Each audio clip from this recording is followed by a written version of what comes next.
Hey guys, good morning po mga lodi natin dyan. Kamusta po? It's me, Dugong Pinoy. Nagpapalik po mga idol. So for today's video mga idol ay magre-react po tayo dito sa isang video courtesy by Sir Alvin Albs. 161k na po siya mga idol. Kaya please supportahan po natin ang kanyang YouTube channel.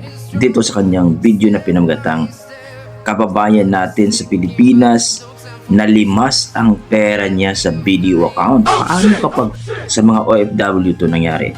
Tara mga idol, panoorin natin ang kanyang video at mag-react tayo. Let's go mga idol.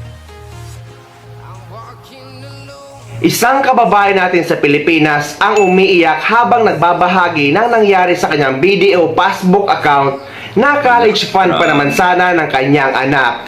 Nakakatakot ang ganito lalo na sa ating mga OFW. Ang sabi pa ng kababayan natin na passbook account lang ang account niya sa BDO. Wala itong ATM card at hindi ito konektado sa online banking. Ngunit nang pina-check daw niya or pina-update ang kanyang passbook, ay wala na yung laman or yung pera na laman ito na nagkakahalaga ng 345,000 pesos. At ang sabi naman sa BDO ay successfully daw itong na-transfer gamit ang online banking. Kaya grabe ang pagkadismaya niya dahil paano daw ito mawawala na gamit ang online dahil hindi naman daw ito konektado sa online banking. Hindi ko alam kung ano kayo, paano Glenn Cañete. video. Ang account ng anak ko na-hack. Grabe. Ubus lahat ng laman pang college niya. Hindi ko alam kung paano umpisa. Sabi ng video, successful daw yung nakonek yung account ko sa online. Samantala itong passbook na to, passbook lang to, walang online bank, walang Sakit dito. card. Masakit, ubos lahat. 345,000 nilabas lahat ng hacker. Napakasakit. Nakakadismaya. Tangay. 345,000. Upos.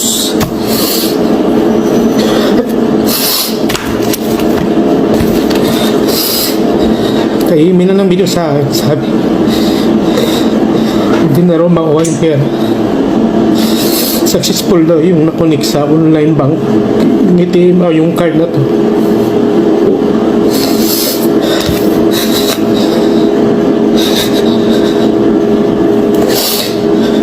Pagkalis ko ng anak, pero upos.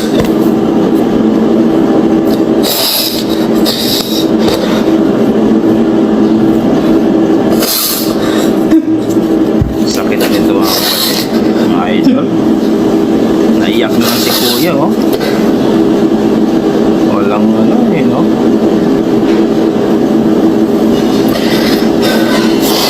Pakasakit. Yung wala kang makuha, wala kang mabalik na pera. Ilang taon mong inipon.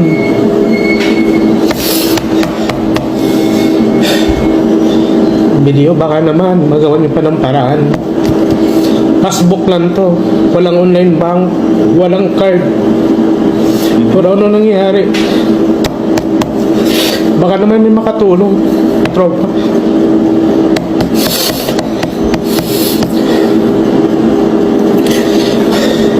Pagkalit ito ng anak ko, pero upos. Makasakit. Grabe. Hindi ko alam anong gagawin ko nito. 0-0. May kilala ko sa video. Nakakayak.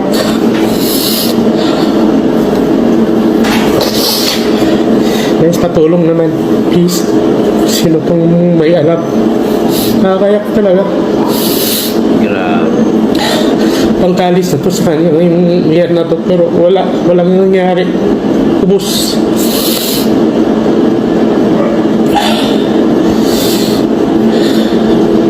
Kaya sa inyo guys, may video kayong account, ko lang paano nyo na-update yan. Pero sa ito kasi talaga Grabe. Pakastik. So yun yung mga idol, no? Hindi ko tinapos yung video. Kung gusto niyo makita ang full video dito kay kabayan nating Alvin Alves. Grabe ang sinapit ng ating kababayan dyan sa Pilipinas, no? Talaga namang successful daw na transfer ng online.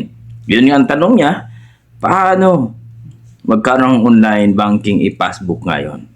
So humingi siya ng tulong, matulungan siya kasi pumunta na siya sa BDO, hindi na daw maibalik ang pera. Paano hindi maibalik yung pera? No.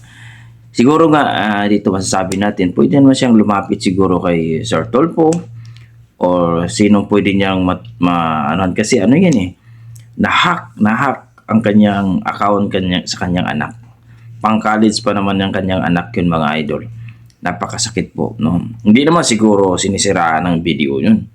Kasi huwag mo sabihin content lang yun na umiiyak siya na pinakita niya na nilimas, no? Nalimas ang kanyang pera na almost 300 plus para sa kanyang anak pang college, no? Mayroon akong mga narinig na may mga insidenteng ganon sa video din dati. Pero hindi rin natin alam mga idol kung ano talagang nangyari dyan. Pero para sa akin naman, mag-ingat po kayo sa mga bangko na na-open nyo. Kasi marami din talagang nangyayaring ganon.